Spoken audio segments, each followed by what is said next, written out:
কিন্তু তুই এখানে কি করছিস বলতো? তুই ঘুমোবি না? যা ঘুমোতে যা। আমার একা একা ওই ঘরে শুতে ভালো লাগছে না তো। দেব চলো না, আজকে আমরা সারাটা রাত খুব গল্প করবো। হ্যাঁ, আজকে কতদিন বাদে বলো তো তুমি আর আমি আবার একসাথেই বাড়িতে। আসলে লিবুটা তো হোস্টেলে চলে গেছে, আর ঠাম্মিরও শরীরটা খারাপ, আর দিদিয়া তো আমাকে খুব একটা কখনোই পছন্দ করতো না। আর রইল বাকি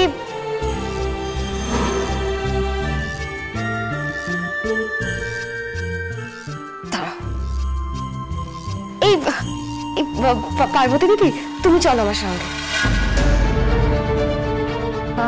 আমি? হ্যাঁ, আমার সঙ্গে আমার ঘরে ঘুমিয়ে পড়বে, চলো তো। সর্বনাশ! না না, মানে আমি এখানেই ঠিক আছি। আরে না না, তুমি তুমি চলো না আমার সঙ্গে। শোনো শোনো, আমরা সারা রাত খুব গল্প করবো। হ্যাঁ, আমি তোমায় দেবের কথা বলবো, আর তুমি এই ঘোমটার মধ্যে মুখ লুকিয়ে রাখার রহস্যটা বলবে। পারো যে ধরনের বুদ্ধিমতী গোয়েন্দা, ও যদি পার্বতীর মুখ থেকে সত্যিটা বার করে নেয়। আচ্ছা আমি গেলাম, তুমি তাড়াতাড়ি চলে এসো কিন্তু। হ্যাঁ,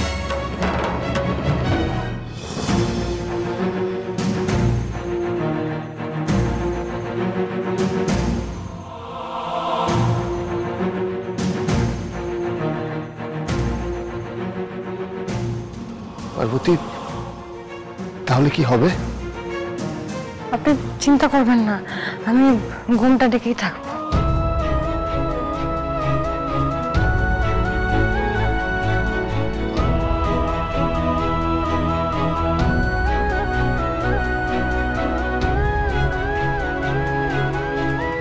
সারাদিন খাটাখাটনির পর পার্বতী যদি পারোর কাছে বাই চান্স ঘুমিয়ে পড়ে, আর ঘুমের মধ্যে পার্বতীর ঘুমটা সরে গেলে কি হবে তখন?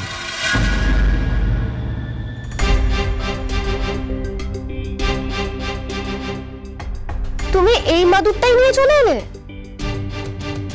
না মানে বাবা, এটা তো দেবের মাদুর, ও তো এই মাদুরে শুতো। এই রে, আমার তো খুব ভুল হয়ে গেল। না না ঠিক আছে, আমি মাটিতে শুয়ে অভ্যাস আছে। ধরা পড়ে গেলে তো। এই রে, ধরা পড়ে গেলাম।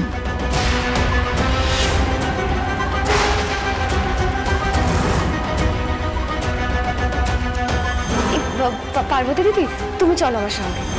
আমার সঙ্গে আমার ঘরে ঘুমিয়ে পড়বে, চলো তো। শোনো শোনো, আমরা সারা রাত খুব গল্প করবো। হ্যাঁ, আমি তোমায় দেবের কথা বলবো, আর তুমি এই ঘোমটার মধ্যে মুখ লুকিয়ে রাখার রহস্যটা বলবে। মনে হয় আর শেষ রক্ষা করা গেল না।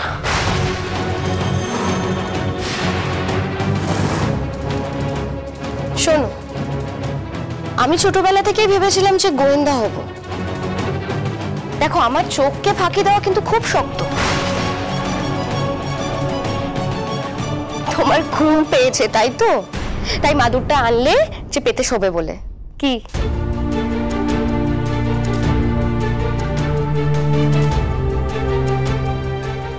আচ্ছা ঠিক আছে, তুমি শুয়ে পড়ো, আমরা না হয় শুয়ে শুয়ে গল্প করবো। শুয়ে পড়ো।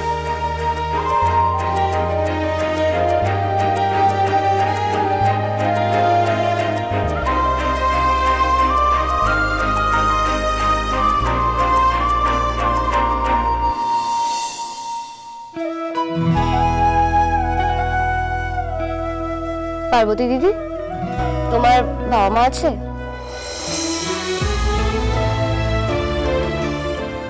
হ্যাঁ আছে।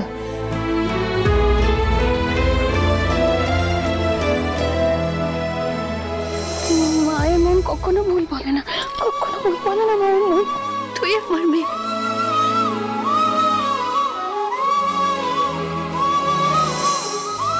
আমারও বাবা মা আছে জানো, কতদিন ওদের দেখি না, ওরা তীর্থে গেছে।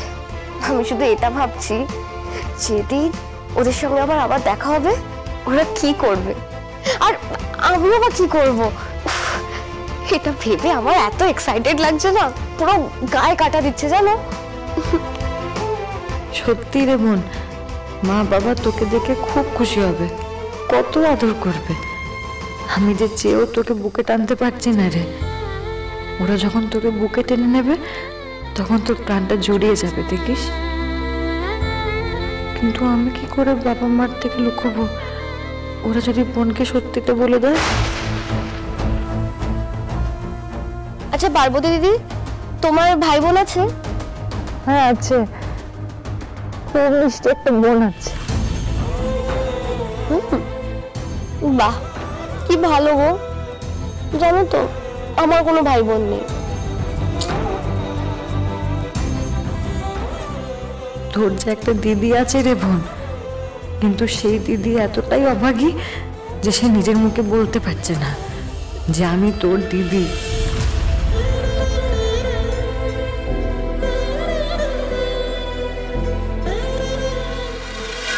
না না, এটা তুই কি বলছিস রে? হ্যাঁ, পারো পার্বতীকে নিয়ে যেতে চাইলো আর তুই তুই যেতে দিলি, রাজি হলি? আমার কিছু করার ছিল না মা। তাছাড়া পার্বতী আমাকে বলে গেছে যে ও নিজের মুখ পারোকে দেখতে দেবে না। আপনি চিন্তা করবেন না, আমি ঘুমটা ডেকেই থাকি। তাহলেও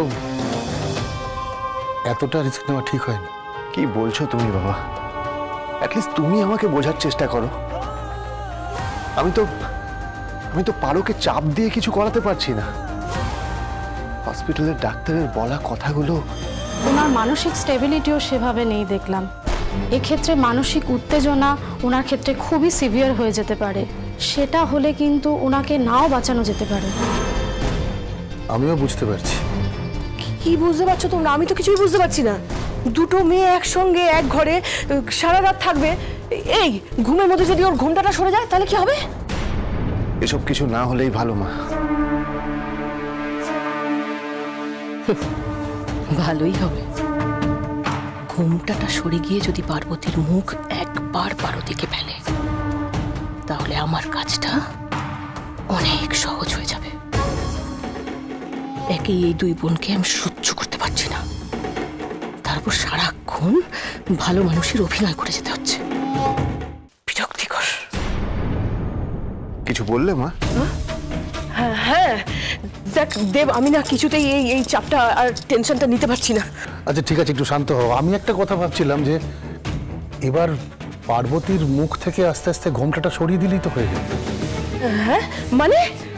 মানে পার্বতী আর পারো যে যমজ বোন, সেটা ওদেরকে জানিয়ে দেওয়া উচিত, মানে পারোকে জানিয়ে দেওয়া উচিত। তাতে তো কোনো অসুবিধা নেই, কি বলিস দেব? আমি কিছু বুঝতে পারছি না বাবা, আমার কিছু মাথায় ঢুকছে না। আমার কথা শোন, বাবার কথা একদম শুনবি না। এসব কিচ্ছু করতে যাওয়ার দরকার নেই। আরে দরকার নেই মানে? পারো আর পার্বতী যমজ বোন, এটা তো সত্যি কথা নাকি? এটা পারোকে জানিয়ে দেওয়াতে অসুবিধাটা কোথায়? এটা তো সোজা সাপটা হিসেব, কোনো জটিলতা নেই।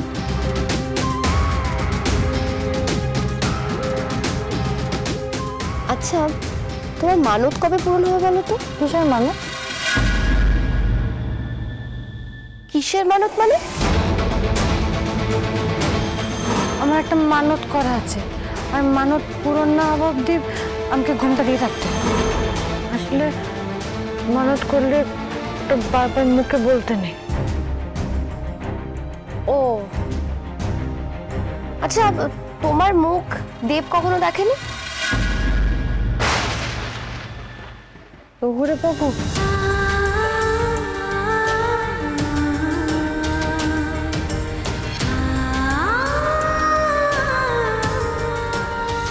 দেখেছেন হয়তো। তুমি দেবকে শহুরে বাবু কেন বলো? তুই গোয়েন্দা হলে জীবনে অনেক বড় হতিস। আমি যেভাবে জেরা করছিস, রোজ তোর ঘরে গল্প করতে এলে আমার পেট থেকে তো সব কথা বের করে নেবে। কি হলো পার্বতী দিদি, উত্তর দিলে না যে? তুমি বড় গোয়েন্দা হবে গো বোন, ঠিক যেমন আমি বড় অফিসার হতে চেয়েছি। কথা ঘোরাচ্ছ তাই তো? আর চেয়েছিলে কেন বলছো? তুমি এখন আর চাও না বড় অফিসার হতে? জীবনে কি চাইলেই সব পাওয়া যায় নাকি গো? আমাকে তো গ্রামে কেউ স্কুলে ভর্তি করে দেয়নি, লেখাপড়াই শেখায়নি।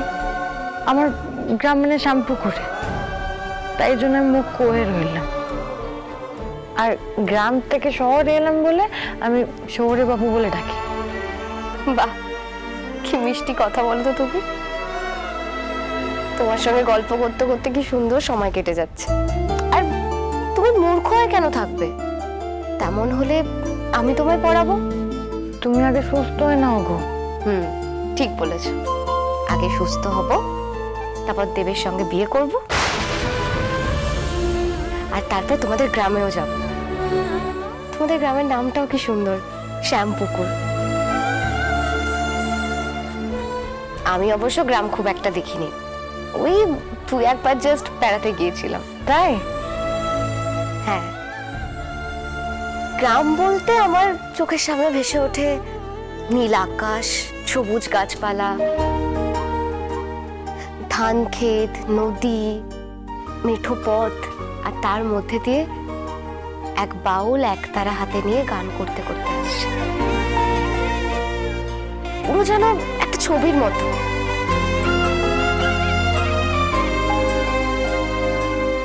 সব হিসেবে যদি এত সোজা সাপটা হতো। যাও না, পারোকে গিয়ে বলো পার্বতী শুধু ওর যমজ বোন নয়, ও পাল চৌধুরী বাড়ির বউ এবং তার সঙ্গে আমার দেবের স্ত্রী। না পূর্বা, কি সব বলছো তুমি? আমি কি এসব ভেবেই কথাটা বলেছি? যাই ভেবে বলে থাকো না কেন, তোমার যখন এতই শখ হয়েছে সত্যিটা পারোর সামনে আনবে, তখন পুরো সত্যিটা আনো। অর্ধেক সত্যি বলে মেয়েটাকে ঠকাবে কেন? তবে হ্যাঁ, একটা কথা, সত্যিটা যদি বলতেই হয় তাহলে তার সাথে আরো একটা কাজ করে রাখিস। দেব, পারোর চিতাটা কিন্তু সাজিয়ে রাখিস। মা, পূর্বা,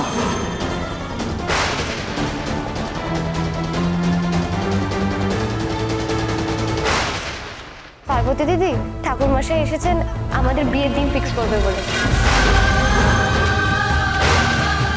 সবার আগে পার্বতীকে বুঝিয়ে সুঝিয়ে ডিভোর্সটা করিয়ে নিতে হবে।